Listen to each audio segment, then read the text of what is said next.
Hi folks, hello again. I'm Marc Paladino, and we are in episode 8 of our series here on Crosslights, re-examining the end times, and we're doing that basically through the lens of my recently published book, The Threshold of Exile, examining New Testament prophecy and eternal destiny.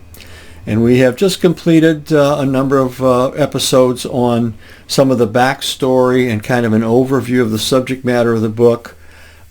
Today we are going to begin to launch our study of the Olivet Discourse, which of course is the great narrative that deals where Jesus addresses his disciples about the end of the age and their questions about the signs attending that. And of course, that whole dialogue between Jesus and his disciples has been kind of taken to be launched off into the future, and all kinds of apocalyptic scenarios have been created about things that are going to happen at the end of the world. And we're going to suggest to you that this discourse really is nothing of the sort. It really is a historical event that Jesus has in view. And so we're going to try to unpack that for you in terms of its context, some historical data, and the style of speech that is used in the text, to see if we can get a better feel for what exactly Jesus was talking about in this discourse. So we're gonna look a little bit at the build up to the discourse. I'm also going to be looking at it a little differently, because most teachers will start at Matthew 24. The discourse proper is Matthew 24 and 25, and its counterparts in Luke and in Mark as well. I like to pick this up in Matthew 23 only because I think that this creates one continuous narrative.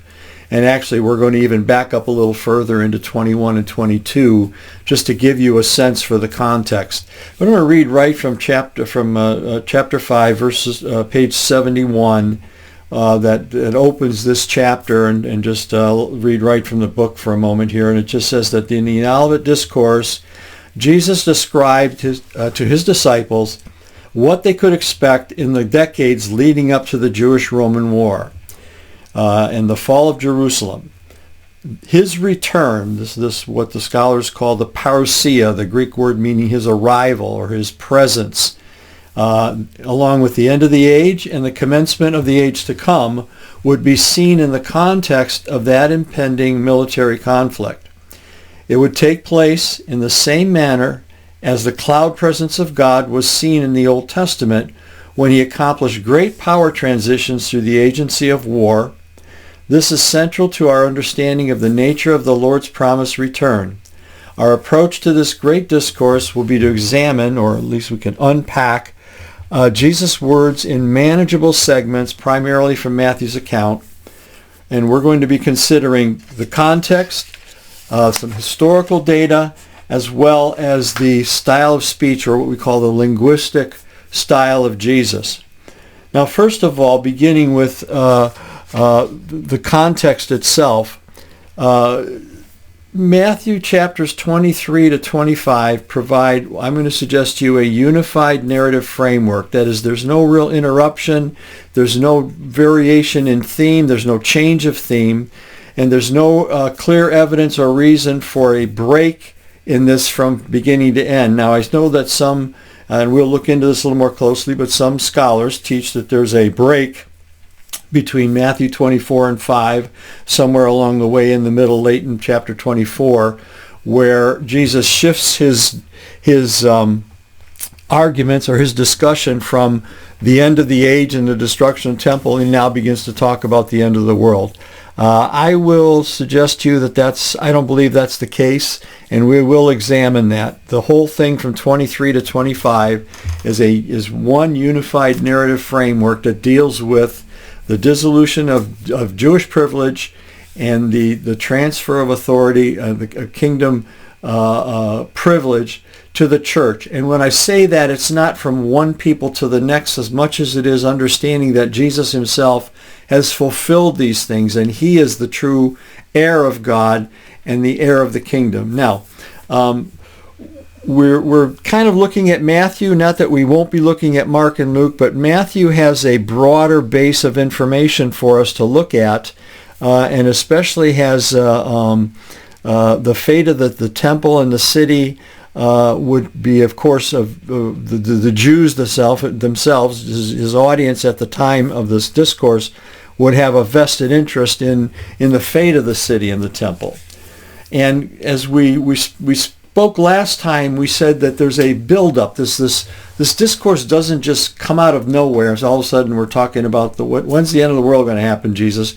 No, there's a build-up in this thing. There are things that are happening, things that Jesus is saying that start to work in the disciples' mind that lead them to the questions that occur in the beginning of Matthew 24 about the end of the age.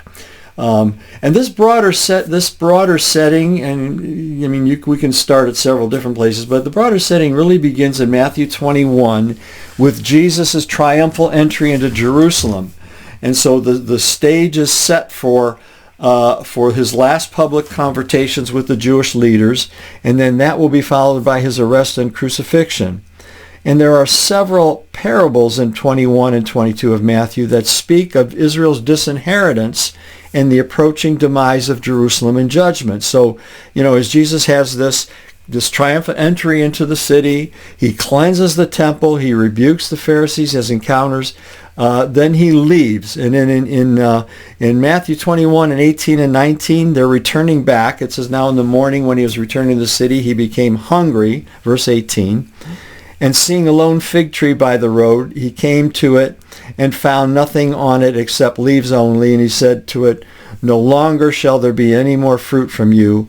And at once the fig tree withered. And so we have this allusion to the fig tree. And of course the fig tree is often referred to the nation of Israel is often referred to as the fig tree. And there seems to be an allusion here that the fig tree of Israel will no longer be the fruit-bearing community.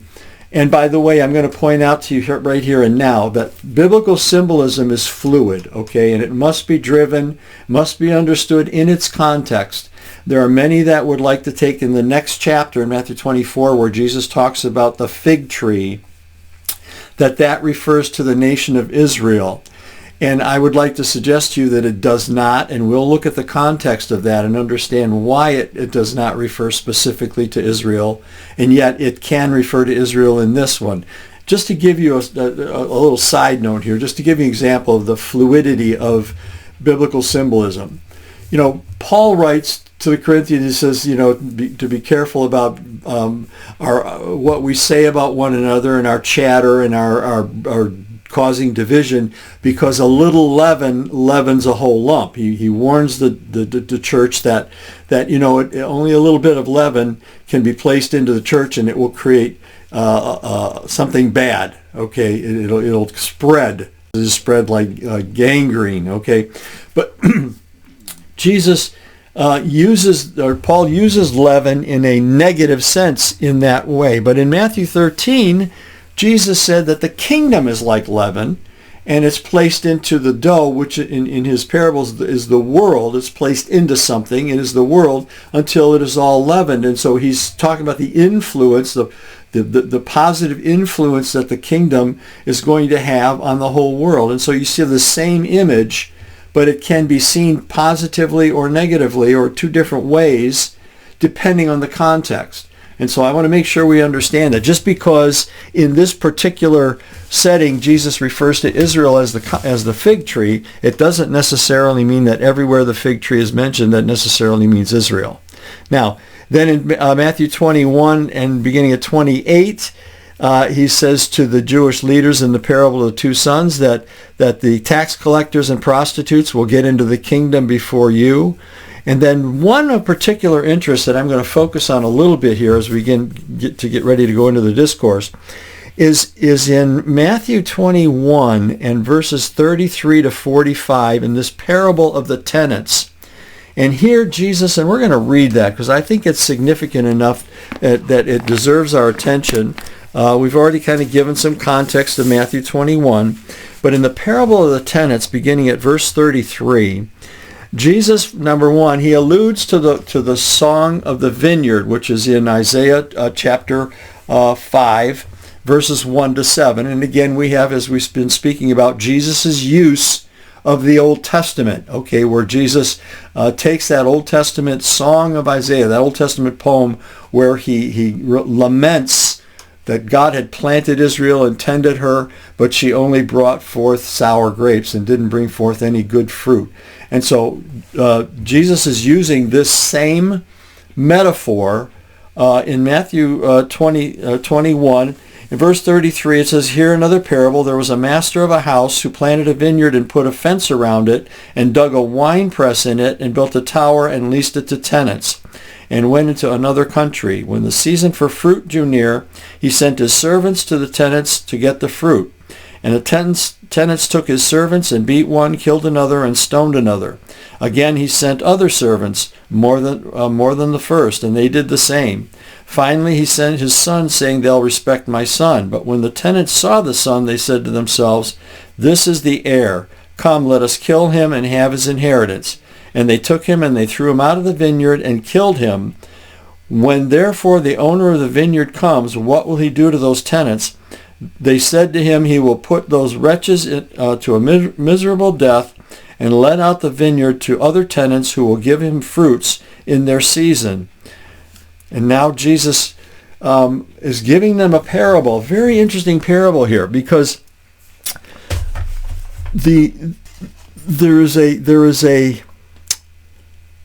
are three major steps that happen in this parable, and by the way, they're seen in all three of the accounts of this parable: Matthew, Mark, and Luke. So Matthew 21, Mark 12, and Luke 20. What happens here is there's a dissolution of this Jewish privilege and the offer of the kingdom to new recipients, which is the church. This occurs when the owner of the vineyard comes. Now this is very, very significant, because if that coming of which Jesus mentions, and again in Mark 12:9 it says that when the owner of the vineyard comes, and Luke 20 and verse 16, when the owner of the vineyard comes, okay? If that coming has not occurred, then the stewardship of the kingdom has not yet been transferred to the church. So if we're looking for this coming that Jesus is talking about here, he says that when the owner of the vineyard comes, when there's a divine visitation, a divine coming, something will happen. He will destroy the current system and lend out this vineyard to other vine growers. Now, again, if that coming hasn't happened, then we, the church, do not have stewardship yet over the kingdom.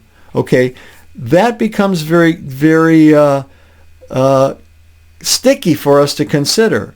So the sequence is the owner of the vineyard comes, which is Jesus. The tenants, the economy of first century Israel, are destroyed, and the vineyard is then given to new caretakers. Okay. Now, someone might say, well, he's talking about when Jesus came the first time, this all happened. But the fact is that in Matthew 21:39, in Mark 12:8, and in Luke 20:15, we are told that these events happen after they kill the son. Okay, and so all these events, what happens after they kill him is that the owner of the vineyard comes, destroys the city, and the vineyard is given to new caretakers. And this is solidified in Matthew 22 in the parable of the wedding feast in the next chapter, where we see the armies of the multinational forces of Rome are brought against Israel in the war of 66 to 70 AD. The king was enraged, okay, and he sent his armies and destroyed those murderers and set their city on fire. And so here's the tragic conclusion of Israel's privilege coming at the end of the first century in 70 AD, toward the end of the first century, when Rome came and destroyed their city. So this is the portion of the parable in Matthew 21 where he says that he will destroy those those vine growers who did not bring fruit and who killed his son. So very, very interesting setup here for the Jesus's discussion here in Matthew 24, that we see a framework now or a build-up where everything Jesus is talking about has to do with the dissolution of Israelite privilege and the transfer of kingdom authority to the church, and it all centers around a coming, an arrival, okay, by a divine coming in these stories. So, in breaking down now the context here a little bit, the indictment against Israel begins in chapter 23, and that is part one of this entire narrative. I'm saying part one of the discourse. Technically, it's not part of the Olivet Discourse, but it is part of the entire narrative that is held together in 23, 24, and 25. 23 really establishes the narrative context for chapters 24 and 25, because Jesus addresses the hypocrisy of the scribes and the Pharisees in the temple. And he exposes them before everyone in attendance. And then as this first part of the discourse is coming to the close, he lists all their various hypocrisies and how they're going to be held accountable for the things in the same manner as their forefathers, who of course were judged in the destruction of Jerusalem by Babylon in the 6th century BC. But he tells them, he closes this condemnation in Matthew 23:38 by telling them that their entire religious and political economy would be abandoned by God and left to their own hands and ultimately desolated. Jesus says in 23:38, "Behold, your house is being left to you desolate, empty, waste, uninhabited by God." Now, as Matthew transitions now into part 2 of the discourse, or 2 of the narrative, which begins in chapter 24, the disciples apparently haven't really understood the implications of what's been going on, or exactly what Jesus meant, or when these things. We did learn earlier that they did understand conceptually about the end of the age and that there would be some things going on, but they didn't quite grasp everything that Jesus was talking about here, because he says as he said to the Pharisees, all these things are going to come upon this generation. So then we see next that Jesus is walking from the temple area and the disciples are commenting on the beauty of the great structure of the temple. And in response to that, Jesus says to them, "Not one stone here will be left."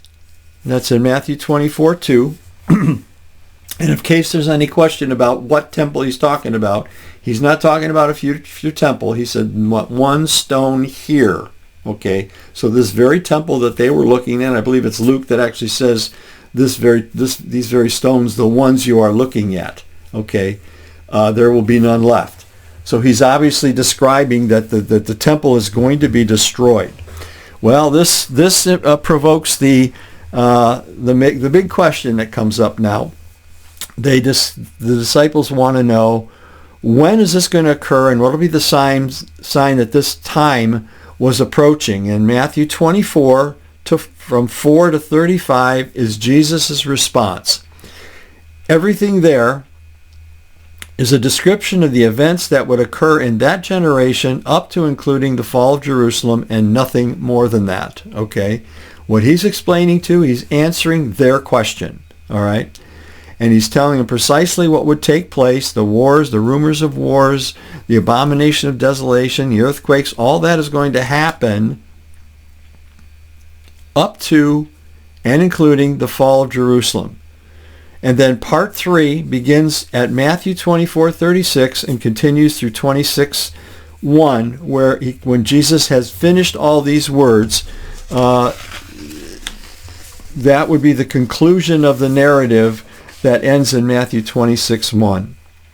Now, in this This third section that we get into in Matthew 24, largely in Matthew 25, Jesus assures the disciples of the permanence of his words despite the passing away of heaven and earth. We say, well, Mark, Jesus is talking about the heaven and the earth passing away. Well, we're going to look at that a little more closely and explain to you how that heavens and the earth is really the heavens and the land, and that phrase refers to Israel's covenantal spaces and their privileges, not the sky and the planet. He gives them in Matthew 25 warnings regarding being ready, about personal responsibility, and a coming judgment that will distinguish his true flock. Remember, until Jerusalem fell, I'm reading from page 75, the Jews and their institution remained, although transitionally, in covenantal status before God. Now remember, we showed you last time, we're going to look at it here again for a moment, this diagram, this intersecting circles that showed that the period of time that we're in is a transition, the time of from the time of Jesus' death and resurrection, at the time of this discourse, right up until the time the city and the temple were destroyed by the Romans. That 40-year period is a transition. And the importance of that transition is, as long as the temple was standing, the writer of Hebrews gets into this, and we will get into it more in depth down the road, that this still had covenantal status before God. Okay, he still was honoring his institution that he set up.